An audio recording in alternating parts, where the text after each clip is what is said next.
Hi, everyone. Welcome. You know what time it is. It's Sunday, so we must be doing STEMsation Spotlight. I have two amazing STEMsations.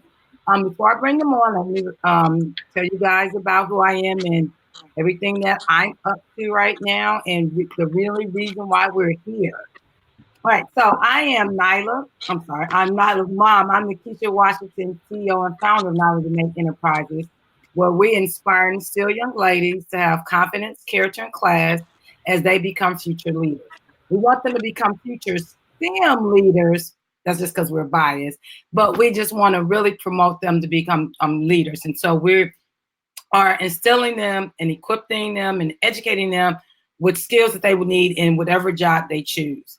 One of the ways that we're doing this is with our book, Who is Nyla Nova?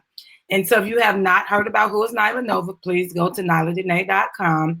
This is where we are really promoting girls in STEM, and this book is helping them see themselves as a representation and allowing them to do activities. So we have an activity book where they are using STEM words, and we also have a children's book that goes along with it.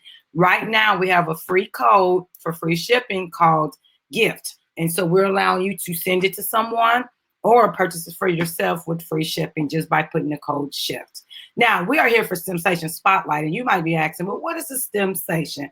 I am so glad you asked. A STEMsation is a trailblazer in the fields of science, technology, engineering, and math that are skyrocketing to their highest potential and doing it with style and grace. And so we have two amazing people today here, and so I can't wait for you to meet them.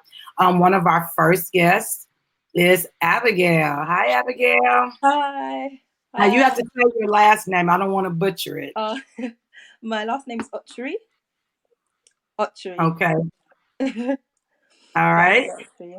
Abigail. And then we have Ariana. Say hi, Ariana. Hi, everybody. So welcome, guys. You're in for a treat. If you have not read their article yet, I will be uploading their article links. Make sure you check it out. But we're going to start right now with the introduction. And so we're going to allow them to introduce themselves. And we're going to start with Abigail and let us know who inspired you and how did you get to this point. So I'm Abigail. I'm British, as my accent you can tell from my accent. And I am a third year Ph.D. student in the biomedical science area. I think you were breaking up some, Abigail. Okay, say that again, because I think you were breaking up. So I'm a third year PhD student in biomedical science area. And I have a degree in biomedical science and also have a master's in neuroscience. But at the moment, I'm in aging research. And I think what inspired me or what influenced me to the field is I'm just really interested in treating diseases. I'm really passionate about, seeing sick people and just wanting to help. And at first I thought I wanted to do medicine, but as I've gone further in my studies and my biomed, I've actually realised I'm interested in research, and that's how I got into my field. Also, my science teacher at school really pushed me to do science, and since school I've just loved science. Oh, well, that's awesome. I love people say they love science since I'm a science teacher. So I love your fellow science teachers out there inspiring us young ladies to go into STEM. Well, welcome again. All right, Ariana, please tell us about yourself and what inspired you to get into the field of STEM. Hi, everybody. So my name is Ariana. I'm currently located in San Francisco, California. And I recently graduated last year from Florida State University. I double majored in computer science and IT and transitioned from Florida to California recently and moved out here in February. So all this is new in the Bay Area. And I got into the STEM because I actually started off doing digital design in high school. And then just being very hands-on with my teacher at the time and really wanting to do design. I kind of just fell into like loving how to do design and coding and working on websites. So when I went to college, the design major actually was removed. So I was like, oh well, back up. I might as well just do coding, and I instantly fell in love with it. And now I'm able to do design and coding as my everyday job, and I honestly love what I do. And very grateful that I took the design route first and then transitioned to coding because now, as you can see, everything goes hand in hand with whether being UX design or UI engineering. So I'm very happy that I did design and then coding. So.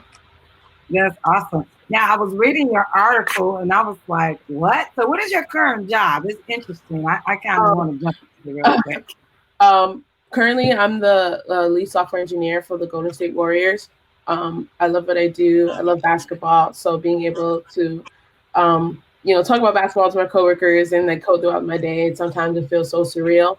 But just being grateful to be in that position, especially just being, a woman in engineering and my coworkers being able to fully trust me in what I do and know that I'm going to come like put in 1,000% of the job of the work and just have a whole bunch of good outcomes and results and being in San Francisco, as you may not know, is very tech heavy. A lot of headquarters out here, a lot Yeah. of every week, every other day there's a tech event and it's like, all right, do I want to go home or network, or do I want to network or go to this basketball game?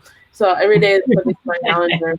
But just be in that position to be able to be in the home base of where tech is booming right now. And I'm not sure if you heard of Afrotech, but that's actually an event coming out that Blavity does. And this is their third year, I believe. And I'm actually attending for the first time this year.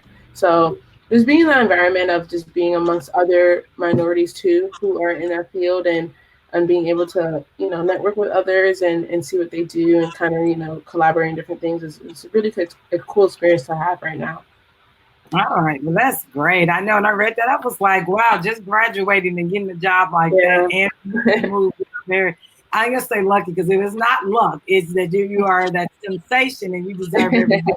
So congrats to you about that. Thank you. So our next question, kind of, I'm gonna put the two questions together. It's why did you choose the career that you're in, and what do you like most about your career? So Abigail, we're gonna start back with you. So what do you like most, and why did you choose that particular career? So I think what I like most about my career is that whatever I do, whether it's something small or whether it's something tedious, it's actually contributing to how people understand disease and how people understand public health. And with what I love about science in general, and particularly the biomedical science field, is that you can actually see the results. Like you can see if somebody has a certain disease, it's something that you can actually see, and it affects everyday people. So I really like the fact that I'm contributing to the wider knowledge, and I think that was one thing that drew me to my career, and also to do a PhD, because I used to work in clinical trials, and I enjoyed it, but I wanted to do something more that was more where I felt like I was contributing more. So where I could, because a PhD is, it's quite a personal and independent thing. So I wanted Yes, it is. to do something that nobody's done before, and and come up with results that would contribute to the knowledge. So that's the major reason why I did decided to do a PhD. And as soon as I did it, I really enjoyed, and every day I enjoy it. Some days are difficult, but I just remember why I'm doing it, and that whatever I'm doing, it's novel. It's something that I'm contributing to the wider field. So. Now, how much longer do you have in your PhD program? So I've only got 6 months left. Oh, yes. Yeah, That's so it's awesome. coming to the end, but it's just time has gone so quickly. I just remember starting it, and I remember at first I was a bit hesitant because I was thinking, well, that's 3 years of my life. I'm already started a career, and then I'm going back to university. But then 3 months, my mum kept on 3 years. My mum kept on telling me that 3 years is it's nothing, and It's it's not true. really. It came by so quickly. So, and I'm just really pleased that I was able. and I'm able to do it. So Yes, and then I did read that you got it fully funded. So I'm like, that's yeah. even better. Somebody else paying for it, I'll take one. Yeah. Well, Yeah. that's awesome. Well, congrats to you, and I'm glad Thank that you you. pursued it. And I always think one pastor used to say, "Well, what will you be doing in 3 years anyway? So you might as well go for something that you're going to do because that 3 years are going to go by regardless of if you're working towards something or not. Yes. So you might as well be working towards something. So I think that is awesome. Yeah, thank Great you. job. All right, Ariana, what do you like most about your job Yeah. and all that good stuff? Um, Most thing I like about, well, like first off, like my career is that is always evolving. There's nothing like set in stone. There's always something new that we can continue to learn, which I think is so awesome. And like, let's say right now I do full stack engineering, so that's like front and back end. But let's say I want to pivot into mobile application, like there's a route for that, or I want to get better at design. I can get dive more into that, and network with different people in different communities about it. So that's one thing that there's nothing stagnant. It's always going to continually evolve and expand. So that's one thing I really like about my career. You not necessarily with construction or architecture, there's a set rule of foundations, like the standard. But for us, there's so many like frameworks and different things that are continually being released and updates and different like content management systems that wasn't here 3 years ago that basically breaks down and allows us to do things in half the time, which is like amazing. So that's one thing with my career and with my job. One thing I love is that everybody it's a really good welcoming environment. I don't ever feel overly stressed or when it comes to there'll be times where like all right it's crunch time, we got to buckle down and get set. There's no one like hovering over you. It's a lot of trust, a lot of hey, we know you're gonna get Wow. work done. We know you're gonna get your work done. No one has to breathe down your neck every 5 minutes. Like, hey, what are you doing? Hey, are you releasing anything? What are you working on now? Did you come back from lunch? It's like, okay, here are your tasks. Have these done by the end of the week, and we'll check in on our one-on-one next week. It's never overindulging, which I really like. So that's one thing that definitely with like some of these jobs, not really even corporate, like Facebook. A lot of these companies out here, which is really cool, is that I realize whether being Facebook, Eventbrite, um, Square, it's very casual. Like no one's walking in with a business Yeah. suit. I run away right now. I can go to work in, and no one's gonna bat an eye, which is awesome. But sometimes that workload could really have you working um, 80-hour weeks or 50, 70-hour weeks, and it's like, all right, I'm getting Wow. paid for this, but there's that work life balance which I have at my job, which I know some people don't currently have, especially at like Apple. There's articles that they have like 70-hour work weeks, and they go to work, come home, sleep, and do it all over Great. again, and even sometimes on the weekend. And I'm like, that's a great company and you have amazing benefits, but I value work life balance over that, and I currently have that at my job. And there's been times like, okay, there's games on the weekend, but it's not every weekend. Like every Saturday, I don't have any free time because I'm at work. It's definitely a balance, which I don't take for granted, because I know out here sometimes in these jobs, it's like your off day is a Sunday, and then you're grinding it out for the next 21 days, and it's like, yeah, Right. That is crazy. Well, thanks for yes, sharing. And I'm glad that you found the right position for you in the right place because, like you said, doing 70 hours a week, yeah, no, no. I yeah, love my work, but I don't want to be tied to it and married to it and everything else. yeah, So yeah, exactly. I want to just say hi to our viewers. I know my mom is on. Hi, Denise.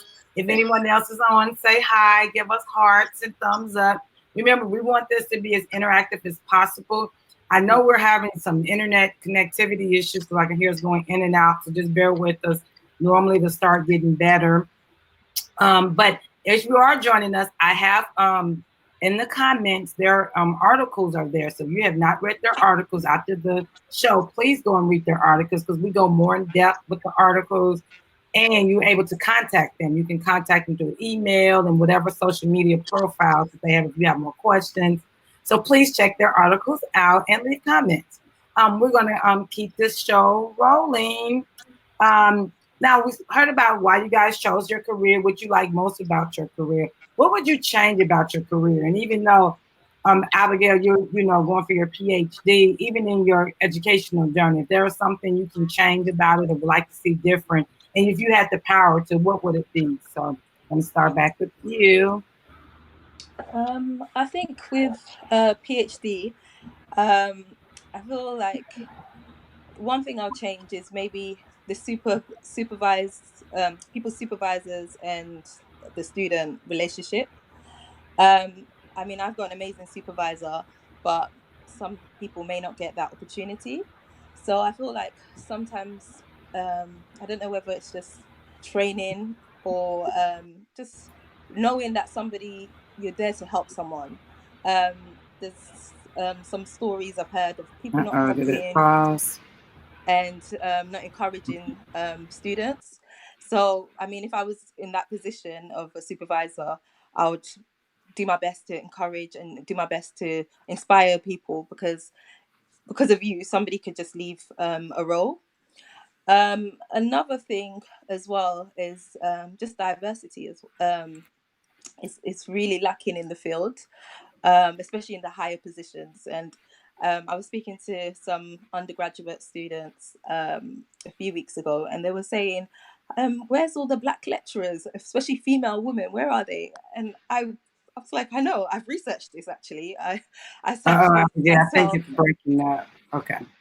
Is it hello? Can you hear me? Abigail, hopefully don't lose you. I think it's breaking up some, but I did want to say your quote from your article, and then hopefully we'll get you back. It says, Oh, it looks like it disconnected on her end. Yeah. I think she'll probably. I'm not sure if you disconnected it or not. okay, There she I'm is. back. I don't know where. Okay. I was like, now she's gone. Oh, now I'm gone. Okay, sorry guys. I don't know what's been going on. Okay, but I wanted to read this quote that you had in your article. I'm Yeah. often a minority, so I would like to see more women of color, particularly British-born women, becoming professors, lecturers, and PhD students, and that is so awesome. And like you Yeah. said, you have that experience, and you know how it's been. And I'm pretty sure you have definitely been like the minority in your classes, at work, and Yeah. different things. So yes, I think that's a lot that we want to change for all of us. Yeah. It's So, good to see, other women of color, especially Yeah. in the high positions, because yeah, it's just inspiring as well, because we all getting the degrees, but we just want to know, like, exactly where are we going. That's what I want to know. um yeah, so I think it should be something that, yeah, we need to change. okay. How about yourself, Ariana? What would you like to see different in your field? One thing in my field, and the cool thing is, I'm kind of starting to see progress in this, is that a lot of when it comes to software engineers finding a job coming out of college, one of the three steps is usually a phone call screening, a whiteboarding where you're either doing coding problems over remotely, like through kind of like a Skype situation, and then an in-person interview. And a lot of people who just don't have that social factor or just kind of freeze up when it comes to doing coding problems like over the computer. It's like the whiteboarding interviews. We can be a great coder, and there's people who just do not do well in whiteboarding interviews, coding interviews, just because it's just like they overthink it, or they just freeze up, or just thinking of solutions off the top of your head can either be hit or miss. And a lot of companies will overlook really good developers just because they didn't pass a certain exam or test, and I don't think that's fair to a lot of developers who are graduating college. Like, if I have a degree in my field, I shouldn't have one exam or whiteboarding interview determine if I'm a good developer or not. So a lot of companies are now looking at your work. So they're going on your GitHub, which is kind of like your coding resume, and seeing like what you've worked on, or looking at your passion projects and seeing like, okay, I saw you've been working on this for about 2 years. Like, tell us about it. Like, what frameworks did you use? What did you what languages did you use to build out this website? And they're relying more so on your work than actually just giving you a coding exam saying, hey, like, do this in 30 minutes and come back to us, and then not doing good and missing that job opportunity. So I'm seeing a lot of that more so. And there's been a lot of people who also agree, like, hey, I'm a senior engineer for 10 years and I can't even pass a whiteboarding exam, but I know what I'm doing.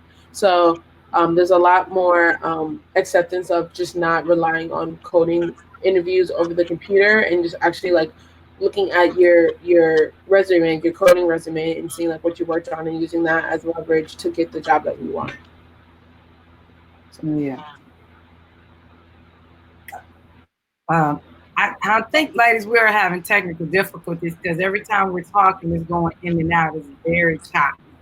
Oh. I don't know what to do. I don't know if it's a connectivity issue, but every time we're talking, because I don't know, like after when Ariana's talking, can you hear it like it's going in and out? No, I could hear it Yeah, clearly. it's Or does it pretty sound it's fine on pretty your end? smooth. Yeah, it's pretty smooth Yeah. for on my end. I can hear both of you guys Yeah, very same. clearly. So you guys, is it okay on both your end? Yeah. Yeah. Maybe it's mine. Ooh, okay. Well, we're gonna keep trying, and then hopefully we get through it. All right. So, but I was hearing you, but it seemed like when it was broadcasting, I just want to make sure it wasn't going in. I keep trying to check our page, and I think it's pretty much going in. So we're gonna keep going. How did you guys combat the stigma of being a woman of color in STEM? So we talked about what you liked about your career. What would you change? But have you had any incidents, some microaggressions, or like something where people don't really believe you belong, and they're not going to say it outright, but they might do some little things, and then have you had to check anyone, or is it you haven't had that experience? So how would you combat the stigma of being a woman of color in STEM? And if you can give some tips and advice, maybe for someone else who's been in that position, or how they can, overcome it and still be professional with it.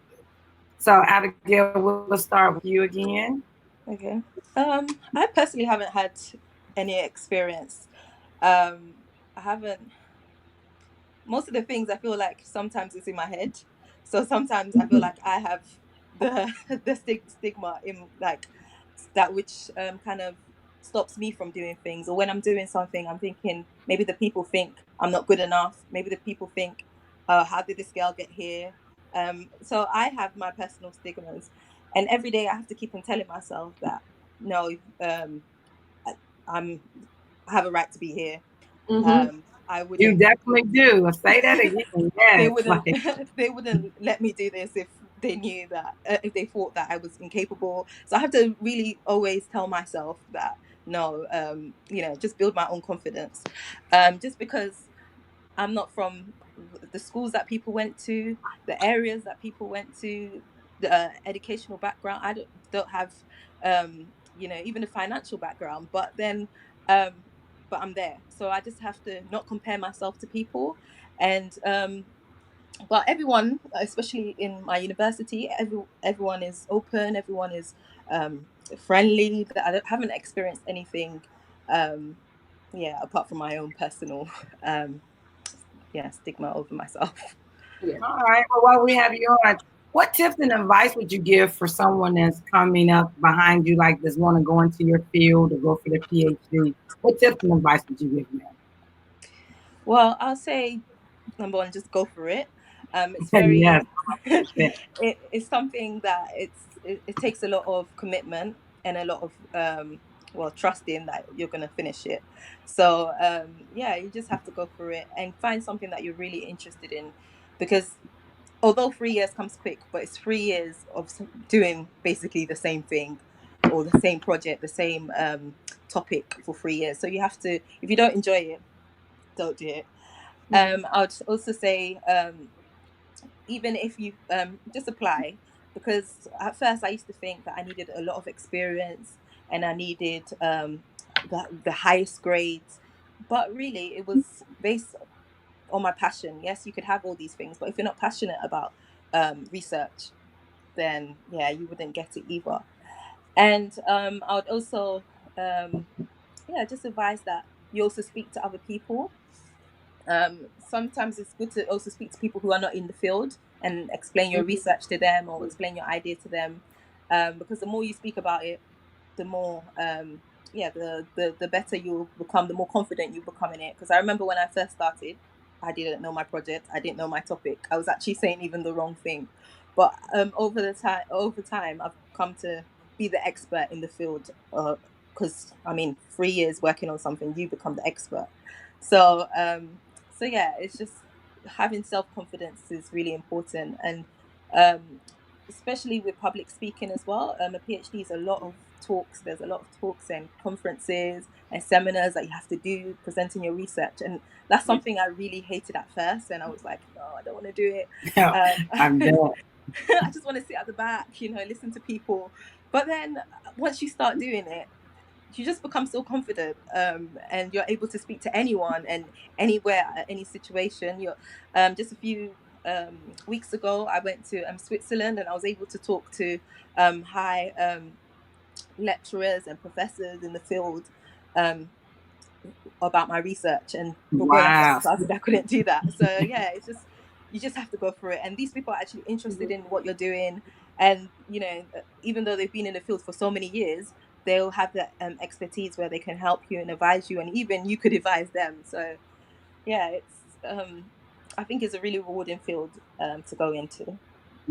I like that you said, please don't go for your PhD just to get the doctor title because it's too Yeah, much no. commitment. Because I know I used to be like, I want to be a doctor. I'm gonna go for my PhD, and then when I realized all the research and the Yep. commitment, I was Yeah. like, yeah, I'm gonna stick with this master's. That's good. Yeah. It is definitely a commitment, and you Yeah. can't just go in it for the title because you won't be happy, and it's No. a commitment. And so It's I your like that. life.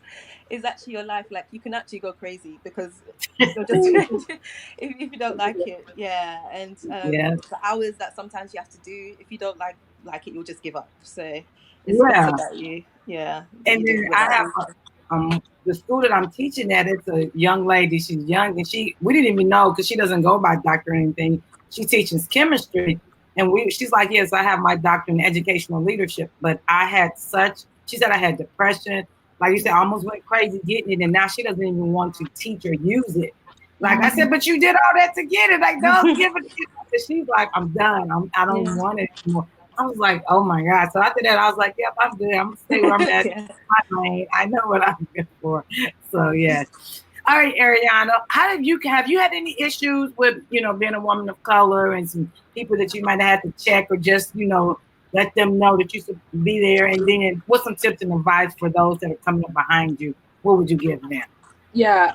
Fortunately, as well, I haven't been able, Good. like, I haven't been able, but like, I haven't experienced that. If Okay. anything, has definitely been more open and welcoming, and they want to encourage that, especially in the Bay Area, being that a lot of these jobs are filled with, Caucasians and predominantly like the male gender. But I haven't ran into anything concerning that. So if anything though, it's kind of like you mentioned, it's more of like a self thing. Like sometimes there's like imposter syndrome, like, do I really belong here? Am I doing the right thing? Like, am I really like, did I make the right move? So that kind of comes and that comes to mind, but then you're like, no, like I'm supposed to be here, like I belong here. There's a reason why I'm here.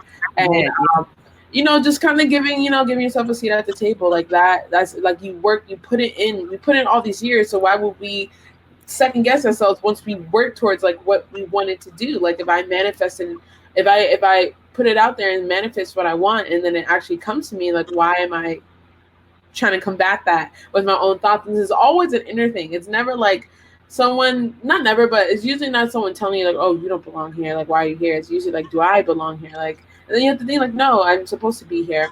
So getting better at that, and just waking up grateful every day, like I'm supposed to do, like I'm going to work on this today, and just continue to challenge yourself and make progress towards like within your field. And any tips or advice like for women in STEM, like overall or more in the Yeah. career? Well, more Okay. into like your field, going into Mhm. your field, or just Yeah. any type of STEM field, actually. Um, I would say definitely take that leap, whether being a position, something that piques your interest, going to that conference or reaching out to that individual. Just definitely take that leap because even with this position, I was reading the description. I'm like, okay, I can do that. I can do that. I can do that. Okay, I can do that. I can do that.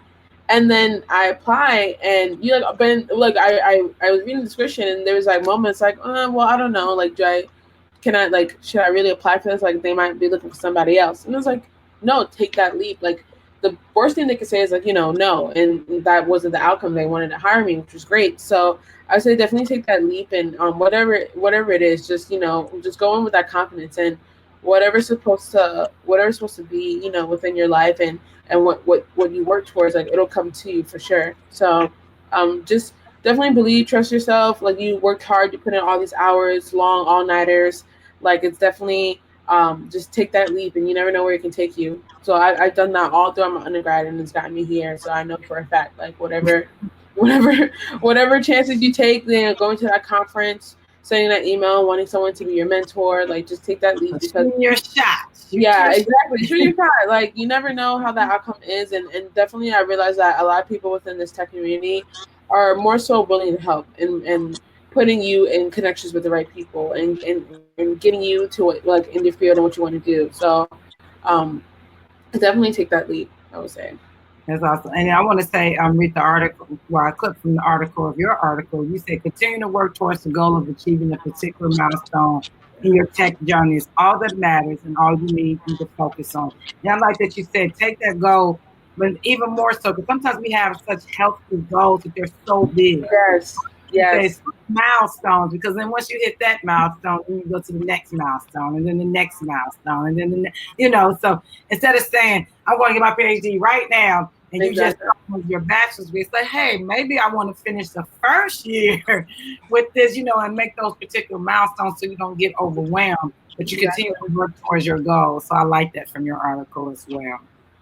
So, talking about goals, ladies, this is what our next question. Like I said, I kind of put these two together as well. Is what are your future goals? Where are we? Where do you want to be a year from now? 5 years? What we turn on the TV or we're reading the news or follow you on Instagram. What are we gonna see that you're doing? What you want to do, and any ways that you want to give back? All right. So, future goals, Abigail. Okay, so I mean, my first goal is to finish the PhD. But afterwards, I do want to work and continue researching, but working in industry. I've enjoyed academia, but I think I would want to go and work in industry, trying to maybe work on discovery, or also trying to treat diseases. Mm, Yeah, And need you for that.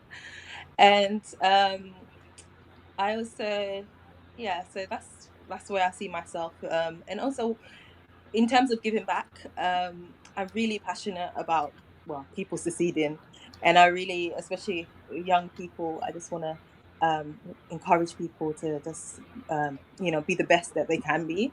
So I mean, one of the things I want to do is just work with young people and maybe go into schools and just encourage people to yeah to get into science, especially young women of color. So just push them and also connect people, because a lot of times, like when I started, I didn't know anyone. But it's good if you know people that they can advise you, they can help you, can show you how to apply for things. I mean, I didn't even know about like PhDs and how to find one and stuff. I thought PhD, I felt like it was something that I wanted to do, or I should do when I'm like over 40. I didn't think that I could actually do it now, because I thought you needed so much experience and you had to be in a job before, or something. But then just researching about it, I found that that's not the case, and you can do it with, I mean, your degree. So yeah, so if just knowing these little tips and things, just helping people and encouraging young people, Can, because um yeah, because I find it, well, I get quite sad when I see young people not striving or allowing circumstances to push them down. And I always say your background, your culture shouldn't push you down. Like, you can be whoever you want to be. So I've just, yeah, that's what I really want to see in the future. exactly. I want to ask you, because I've read one of your interesting facts, is that you're an unpublished author. So when are we going to expect this book to be published that you've had since, what it says, 11? Since you was 11 Yeah. years old, you wrote your first novel. Wait, you wrote your first novel, thanks to the publisher, and Yeah. then you have several manuscripts, but over the years, science has taken over. So when can we expect your next masterpiece? I mean, yeah, that would be within the next 5 years. I hope I hope to have Okay. a bestseller. Yeah, something that has been a dream since I was 11, and yeah, I've really pushed it aside. But I just hope to start writing and being inspired. Hopefully, as I'm older now, I'd have a bit more life experience to write about. So yeah, it's something that I really enjoy. I'm Um, sure then you won't have that PhD to worry about. You already have that'll yeah, I'll free just up a finish little bit writing of that. your time. I know that's why you said you didn't have it ready. Yes. Yeah. Well, that's awesome. That's awesome. Ariana, how about Yeah. yourself? What are your future goals? What can we expect from you? And also, are you Mm, planning on staying where you are? You like the Bay Area? You want to stay yeah. there and continue to work tech there? Yeah. Because you seem very I'll like a probably be out hot. here for a little bit. The Bay Area is pretty up there. A lot of companies are coming out here, and especially when it comes to tech conferences, this is like the prime location. So I don't have a timetable how long I'll be out here, but right now it probably feels like a few years.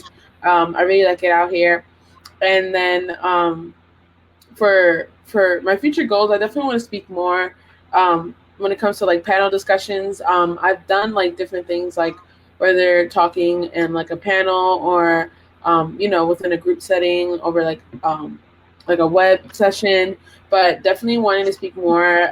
I feel like I'm kind of at the point where I can really talk about my experiences and influence others, and also just go to more conferences where there's like more representation, and just putting myself in the position to speak more, whether it being tech discussions on like um, web websites or like just different frameworks, just like putting myself out there and see where that takes me. But I'm kind of more on that trajectory now and seeing where it goes.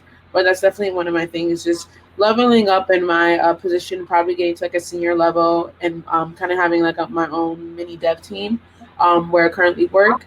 And then so kind of more having the manager role and having two engineers, two or three that work with, not I don't say work under me, but work with me, and making our environment, our websites and everything just top notch, and then kind of navigating the positions of speaking more on panels and going from there.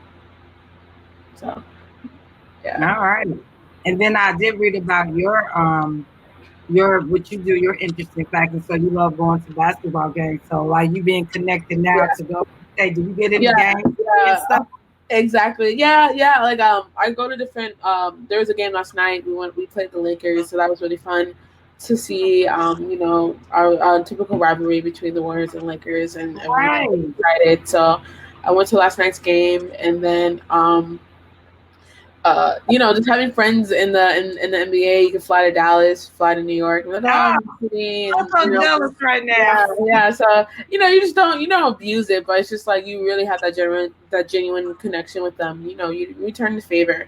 So everyone at NBA is very welcoming, and the cool thing is that there's like a team where all the developers who work for the NBA, because there's a developer who for the Lakers, there's developers for the Bulls, there's developers for every single team that has to be a developer because there's a website, and when there's a website, you need a developer. So there's a small team of us that have our own channel, and we communicate different things happening on the websites and different things we run into. So Wow. it's really cool to like network in that and in that aspect and say like, hey, when I'm ever in Orlando, come by and all that stuff. So that's a really cool thing to have. That's awesome. Between listening to you and Abigail talking about, yeah, I flew to Switzerland and did such and such. I'm like, wow, you guys are living the dream. So STEM has been good to you, ladies. STEM has been good. All right. So, ladies, this has been awesome. I am so excited. We have our last question. And this is like I always say, this is your Oscar speech. So this is your family influence. When we know family can be friends, it can be mentors, whoever inspired you, encouraging you. This is your Oscar speech. So this is like if you won the STEM Station Award, and you have all your friends and family watching. This is the time to give them praise and thank them, and and just let them know how much it means to you. So this is how we like to end it on a positive note, and for you to shout out your family and friends. So Abigail, we'll start with you. How has your family influenced you? So yeah, my family really influenced me in a positive way. So my mom, she's always pushing me. She's always like, I remember when I finished my undergraduate degree, and I didn't know what to do. She was like, go and do a master's. I was like, I don't want to do a master's. She was like, no, go and do a master's. And thankfully, I went to go and do a master's because then I realized I really loved research. Mm. And she's always pushing me whenever whenever I've lost confidence, she's always just reassuring me, and saying, "No, you'll make it," and everything. Also, um, even my dad, he used to pay for tutoring classes once when I was young, um, especially in the subjects I was really finding difficult. Even though we didn't have the money, he still like paid for me to have private tuition, and I'm really grateful for that because of that I really improved, especially in math. I was terrible in that subject, but he just the tuition that I had really pushed me, and I'm here. And yeah, I really love the fact that my family don't push, even though they really support what I want to do. They're not in the science field, or they're not in research, but they Okay. really understand. I'm like I'm the first person in the family to get to the PhD level, and they're always supporting me. For an African family, sometimes African families may want people to rather settle down, have children. But my family don't push me for that. Like, yes, they would love for They're that like, to you got happen. time for that. Don't worry about that. Yeah, You go for yeah, it. They'll love for that to happen, but they don't push. They rather whatever I want to do. When I decided I wanted to do a PhD, they pushed me. They encouraged me. They said, "Yeah, you can do it." And I'm really thankful for my family that I don't get negative pressure, but rather good pressure. Also, my younger sister, she's always supporting. She's like my cheerleader. She's anytime that I'm going through anything, I'm always calling her and be like, I'm really struggling with this. And she's like, you can do it. You can do it. She calls me the National Advisor of the Year. So basically, I advise everyone that I meet.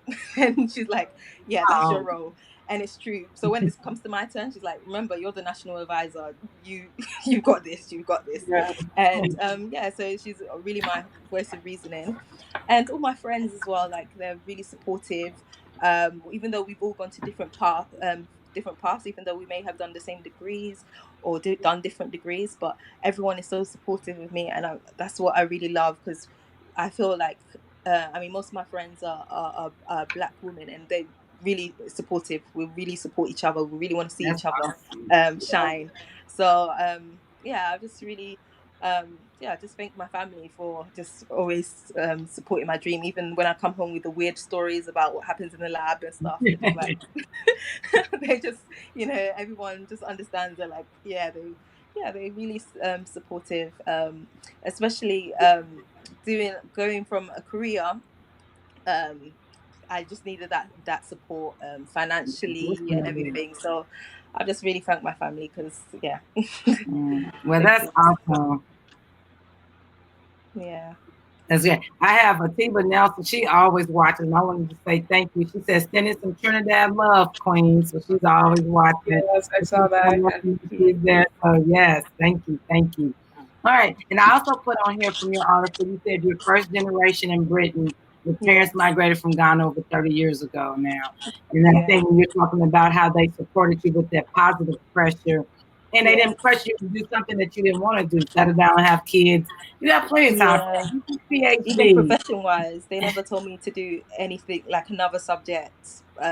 Yeah, when I said I wanted to do science, they were like, "Yeah, go for it." Yeah. Well, at first, when I said I didn't want to get into medicine, yeah, they accepted and were like, "Well, okay, you don't want to do that, do this." So I really, yeah, Well, I that is really like it. awesome. Well, I want to thank you again. You're not going anywhere, but I just want to say thank you for being here. Your story is amazing. And I love that it's like 11:45 p.m. over there in Yeah, London right now, and you're on here with us. So we're wrapping it up. So we're getting there so you can go to bed. thank you. Ariana, about Yeah. you, your family and your family Um, influence. my family definitely has been very supportive in anything I put my mind to. Like, I want to do this, I want to look into this. they're supporting me 100%, which I never take for granted. Um, Even going from there, I met my best friends at college, and they understand how driven I am, and they even tell me like, "Hey, you're such an inspiration." And coming from people who Oh, are like the same age as me, saying that like really just blows my mind. And sometimes I get random DMs like, "Hey, like I've seen your journey, and just want to let you know like you definitely inspired me to do what I love." And just different things like that kind of resonates with me. Like, okay, like you're out here influencing other people, and getting to it, and really out here just like driven in and trusting your gut and different things that you want to do. So my family has definitely been a major influence, and they're very excited for me moving out here. They said like go, like don't look back and go. So especially my mom's so quick to jump on a flight to Cali now. It's crazy. But um yeah, my family and my friends, there's people who I kind of call it like a URL and an IRL experience, but there's people that I connected with over Twitter and Instagram and never met in real life, but they're just there as well supporting me, and vice versa. I'm there supporting them. But it's so cool to people to recognize like the hard work you're putting in, and the different moves that you're making, and people give recognition to that, and use that as influence on their end. And I think that's really very special. And it really helps. Like people are like, oh, I don't need, like, be humble. And it's like, yeah, definitely be humble. But if someone's out there showing gratitude and saying, hey, like I see what you're doing, like keep going. Like I'm definitely gonna um, remember that and recognize that. So yes, yes. Well, thank you both for being here. I loved it. I loved every minute of it, even with my little technical difficulties. And I used to do this just with me and another guest, but I love when it's two because to hear it from someone that's in London right now, someone's in the Bay, it's like you yeah, get different experiences. And to always, and then when you think about it and you listen to us, we all have similar experiences. We're going, on that yes, down. yeah, I heard we're motivated, we're driven, family support, so it's like we accept all those things in common. That's what makes us STEMsation. So I yes. thank you guys for being here. I Thank want to thank you. our guests for being here. This has been awesome. We are want you guys to have a sensational week and Yes, just continue to share this out to others. Please replay, do watch parties. Like I said, we are going to upload it to YouTube. Also put it on IGTV.